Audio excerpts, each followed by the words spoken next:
హైదరాబాద్ ఎయిర్పోర్ట్లో హైడ్రామా జరిగింది. Air bus సిబ్బందితో ప్రయాణికులు వాగ్వాదానికి దిగారు. హైదరాబాద్ నుంచి వియత్నాం వెళ్లవలసిన విమానం ఆలస్యమైంది. విమానం ఆలస్యానికి సంబంధించి ఎయిర్ బస్ సిబ్బందిని ప్రయాణికులు ప్రశ్నించారు. విమానం ఆలస్యంపై ఎటువంటి సమాచారం ఇవ్వలేదు అధికారులు. టెక్నికల్ సమస్యతో విమానం నిలిపివేశామంటూ చెప్పారు. అర్ధరాత్రి నుంచి సుమారుగా 200 మంది ప్రయాణికులు అక్కడే పడిగాపులు కాస్తూ ఉన్నారు. ఎంతసేపటికి ఎన్ని గంటలు గడిచినప్పటికీ విమానానికి సంబంధించిన సమాచారం లేకపోవడంతో చివరికి అక్కడున్న సిబ్బందిని ప్రశ్నిస్తే వాళ్ళు చాలా నిర్లక్ష్యంగా సమాధానం చెప్పినట్టుగా తెలుస్తుంది. ఈ నేపథ్యంలో అక్కడ ఒక వాగ్వాదం చోటు చేసుకుంది. ఒకసారి అక్కడున్న పరిస్థితి ఏంటో చూద్దాం.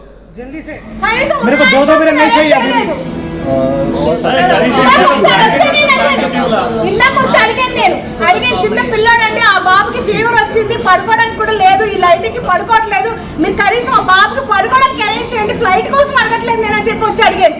అప్పుడు లేదు. ఇప్పుడు నా హస్బెండ్ కి వణుకు వచ్చింది, ఫీవర్ వచ్చేసింది, కప్పడానికి లేదు, ఏమీ లేదు, ఏం చేయాలి? కనీసం హాట్ వాటర్ కూడా దొరకట్లేదు, ఇక్కడ కొనుక్కోవాల్సి వస్తుంది ప్రతిదీని. ఇప్పుడు నాకు నా హస్బెండ్ కి తీసుకురావాలి, నా పిల్లలందరూ కలిసి తీసుకొచ్చి ఇద్దరిద్దరే వస్తారు కప్పుల్స్. వాళ్ళు ఏం చేస్తారు? 2ంటికి వచ్చి అడిగితే 3 అన్నారు, 3ంటికి వచ్చి అడిగితే 3:30 అన్నారు, 3:30కి వచ్చి అడిగితే ఒకటేసారి 4కి వచ్చి అడిగితే 6 అన్నారు. ఇప్పుడు 6:30 అయ్యింది. అసలు తీసుకెళ్తారా తీసుకెళ్లరా? చెప్పాలి కదా, మాకు అరేంజ్మెంట్ చేయాలి కదా. एटलीस्ट देख के सॉरी मैडम ऐसा एटलीस्ट उनकी आंखों में आंखें डाल के थोड़ा सर जवाब दीजिए भाई, जवाब दीजिए। अगर उनकी पोजीशन में तेरा बाप होता, तेरा बेटा होता तो तू क्या करता? सर सेफ्टी के रीजन से मैं तो रुकूंगा। अरे आँख बुझा के बात करना, आँख बुझा के बात करना। यहाँ पे सेफ्टी रीजन क्या है? आपको उसको जो कुछ उसको चाहिए वो बुला रहे हैं तो जिम्मेदार पड़ेगा ना। वो क्यों जिम्मेदार होगा? वो वहाँ पे काम करता है, वो यहाँ का जिम्मेदार है। अब क्या वो इंचार्ज है, वो इंचार्ज है, कोई तो उसको हेल्प करना पड़ेगा। సో అక్కడ పరిస్థితి మనం చూస్తున్నాం. వియత్నాం వెళ్ళవలసినటువంటి ఒక ఫ్లైట్ ఎన్ని గంటలు గడిచినప్పటికీ కూడా ఫ్లైట్ రావడం లేదు, ప్రయాణికులు వెళ్ళడానికి అవకాశం లేదు, సిబ్బంది సమాచారం ఇవ్వడం లేదు. గట్టిగా మాట్లాడితే ఒకసారి ఆ విజువల్ మీరు చూస్తున్నారు. ఆ మహిళ పాపం బాధపడుతోంది. చిన్న పిల్లలు ఉన్నారు, వాళ్ళు ఇబ్బంది పడుతున్నారు, అక్కడ వాళ్ళు నిద్రపోవడానికి కూడా కష్టమవుతుంది లైటింగ్లో. అంటే ఏమి ఫెసిలిటీస్ అరేంజ్ చేయలేదు. తన హస్బెండ్కి చివరికి హెల్త్ బాగలేకపోయినా కనీసం పట్టించుకోలేదు. కనీసం సమాచారం లేకుండా గంటల పాటు అక్కడే ఉంచారు. రాత్రంతా అక్కడ పడిగాపులు కాశారు ప్రయాణికులు. ఇప్పుడు కూడా ఆ వీడియోలో మీరు చూస్తున్నారు. వాళ్ళ ఆగ్రహంతో వాళ్ళందరూ అక్కడ ప్రశ్నిస్తుంటే కనీసం సమాధానం లేదు. They just maintaining silence. దాని అర్థం ఏంటి? వాళ్ళే వాగుతారులే, వాళ్ళే వెళ్ళిపోతారులే అనా? లేకపోతే వీళ్ళకి మేము సమాధానం చెప్పేది ఏంటనా? లేకపోతే తెలియాల్సిన సమాచారం వాళ్ళకి తెలుసు కానీ వీళ్ళకి చెప్పాల్సిన అవసరం లేదా? అంటే దెర్ ఈజ్ నో రెస్పాన్సిబిలిటీయా? ఈ సమస్య ఇక్కడే కాదు, చాలాసార్లు జరుగుతుంది. ఒక ఫ్లైట్ బుక్ చేసుకున్న తర్వాత ఫ్లైట్ని సడన్గా క్యాన్సిల్ చేసినా, లేదంటే కొన్ని గంటల పాటు డిలే అయినా కనీసం ప్రయాణికులకి సమాచారం రావడం లేదు చాలాసార్లు. ఇప్పుడు వాళ్ళందరూ అక్కడ ఉన్నారు, కొన్ని గంటలు వెయిట్ చేశారు. డిలే అవుతుంది తప్ప ఎందుకు డిలే అవుతుంది? సరే, ఇన్ని గంటల పాటు డిలే అయిందా? టెక్నికల్ సమస్య అని చెప్తున్నారు. టెక్నికల్ సమస్యతో ఒక ఫ్లైట్ని డిలే చేసినప్పుడు there should be some other alternative ways. ప్రయాణికులు అర్జెంట్ పనిలో ఉంటే, ఏదైనా ఎమర్జెన్సీ ఉంటుంది, ఒక పెళ్ళే ఉండొచ్చు, లేదంటే ఇంకేదైనా బ్యాడ్ న్యూసే ఉండొచ్చు, అక్కడికి ఇమ్మీడియట్గా అటెండ్ అవ్వాల్సిన అవసరం ఉండొచ్చు, ఇంకేదైనా ఉండొచ్చు, విదేశాల్లో ఏదైనా పని మీద వెళ్తూ ఉండొచ్చు, ఎమర్జెన్సీ వర్క్స్ ఉంటాయి కదా. కనీసం సమాధానం లేకుండా వాళ్ళంత గట్టిగా అరుస్తూ చివరికి ఆవిడంత బాధపడుతుంటే ఆ మహిళ సమాధానం లేదా? What kind of negligence is this? విమానయాన సంస్థల్లో పనిచేసే వాళ్ళైతే వాళ్ళ సమాధానం చెప్పడానికి సరిపోరా ప్రయాణికులు? Are they superiors? కనీసం సమాధానం చెప్పడానికి కూడా అవకాశం లేదా ప్రయాణికులకి? ఇది కేవలం ఇప్పుడు మాత్రమే జరిగింది కాదు. This is happening to lot of people. Lot of passengers repeatedly. విమానయాన సంస్థలు ప్రయాణికులకి సమాధానం చెప్పడంలో ఫెయిల్ అవుతున్నాయి చాలా సందర్భాల్లో. Unnecessary flight delays some times. సరే, వెదర్ బాగలేక డిలే అయిందా, ఓకే. సమ్ అన్ఎక్స్పెక్టెడ్ ఎమర్జెన్సీ లేదంటే సమ్ టెక్నికల్ ఇష్యూ, ఒక అరగంట లేట్ అయింది, ఓకే. గంట లేట్ అయింది, సమాధానం చెప్పాలి. 2 గంటలు 3 గంటలు 5-6 గంటలు గడిచినా సరే సమాధానం చెప్పకుండా ఎయిర్పోర్ట్లో కూర్చోబెడితే అది ఏం బాధ్యత ఉన్నట్టు ఇక్కడ? అంటే ప్రయాణికులు పిచ్చోళ్ళ? అన్నీ డబ్బులు వేలకు వేలు డబ్బులు పోసి టికెట్లు కొనుక్కునే వాళ్ళు పిచ్చోళ్ళు, ఫ్లైట్ టికెట్స్ బుక్ చేసుకునేవాళ్ళు. కనీసం ప్రాపర్ సమాధానం కూడా చెప్పకపోతే ఏమనుకోవాలి? సో ఒకసారి శిల్ప జాయిన్ అవుతున్నారు, ప్రతినిధి. బిఫోర్ దట్ ఒకసారి అక్కడ ఉన్న సిచ్యువేషన్ నేను మరొక వీడియో మీకు ప్లే చేసి చూపిస్తాను. Let's see once.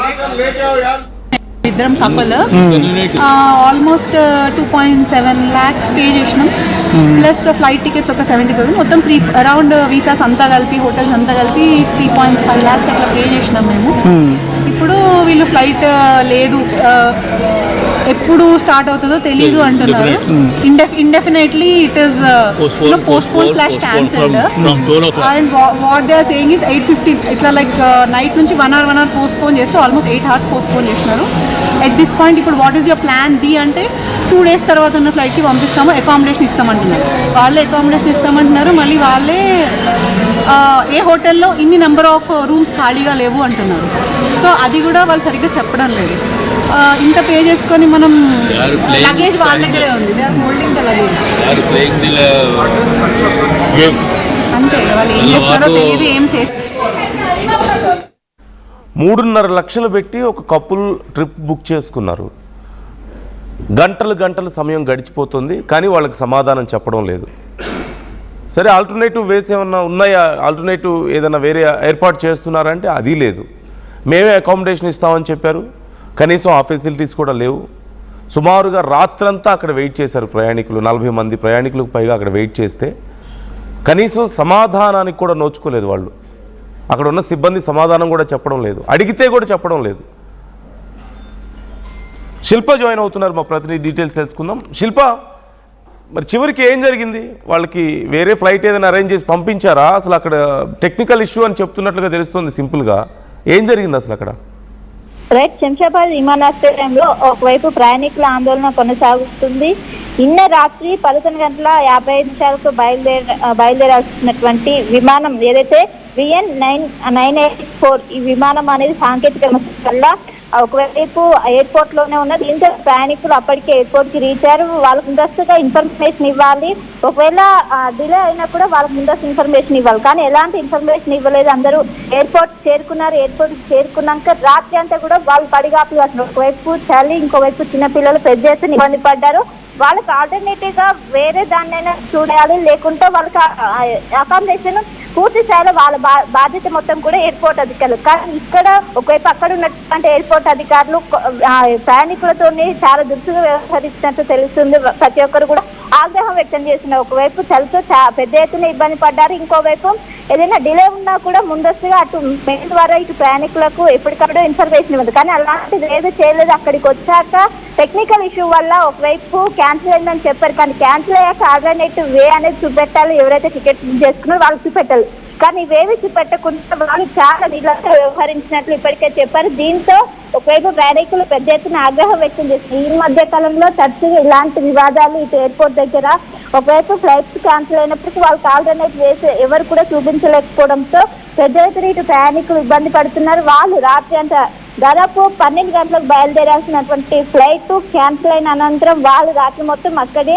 ఎలాంటి అకామిడేషన్ ఇవ్వలేదు. దట్టు వాళ్ళు పెద్ద ఎత్తున ఇబ్బంది పడ్డారు. ఖచ్చితంగా ఇప్పటికైనా దీనిపైన ఎయిర్పోర్ట్ అధికారులు స్పందించాలంటూ కూడా పెద్ద ఎత్తున ఆగ్రహం వ్యక్తం చేస్తున్నారు. ఇప్పటికీ వాళ్ళకు వేరే ఒకవైపు అకామిడేషన్ కావచ్చు, ఇంకోవైపు ఆల్టర్నేటివ్ గా వేరే ఫ్లైట్ కూడా ఏది కూడా ప్రస్తుతం అరేంజ్ చేయలేదని ప్రస్తుతం సమాచారం అందుకు. దీంతో ఆగ్రహం వ్యక్తం చేస్తున్నారు.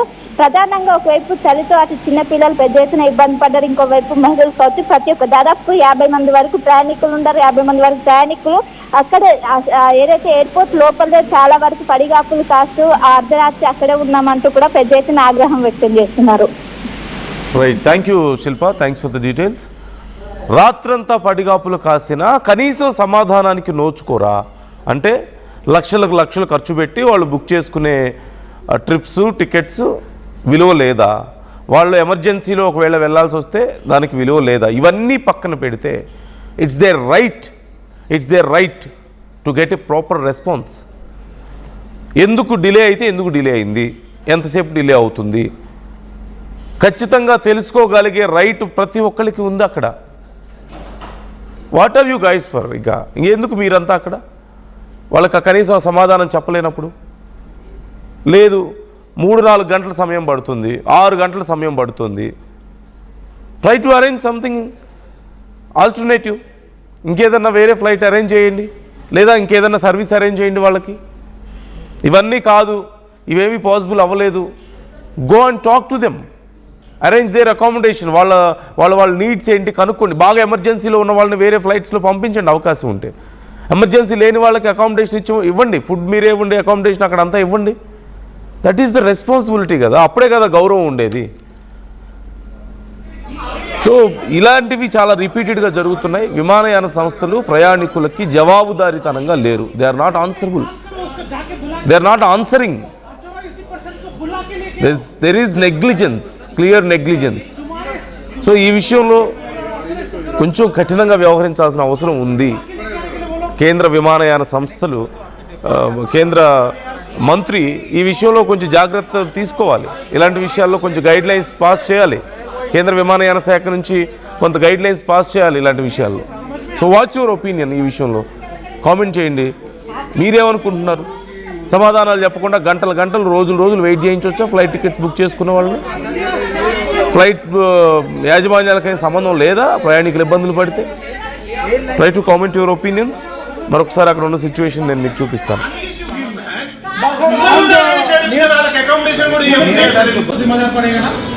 वो क्यों जिम्मेदार होगा? वो वहाँ पे काम करता है, वो यहाँ का जिम्मेदार है. अब क्या वो इंचार्ज है, वो इंचार्ज है, ठीक है, कोई तो उसको हेल्प करना पड़ेगा. एक काम करो, उसको जाके बुला के लेके आओ. कोई तो अथॉराइज्ड पर्सन को बुला के लेके आओ. तुम्हारे बाहर जाने के लिए उसको बुला के लेके आने के लिए बोलो. कनेक्ट हुआ तो आपके डेफिनेटली आपके सामने ही कॉल नहीं, कॉल के बारे में नहीं बात कर रहा हूँ मैं. अरे जाकर लेके आओ यार उसे. वो इंजीनियर के साथ समझिए बात. ये समझ में आ गया है. आपके ऊपर कोई होगा, आपके ऊपर कोई होगा, वही है. आप आपके जो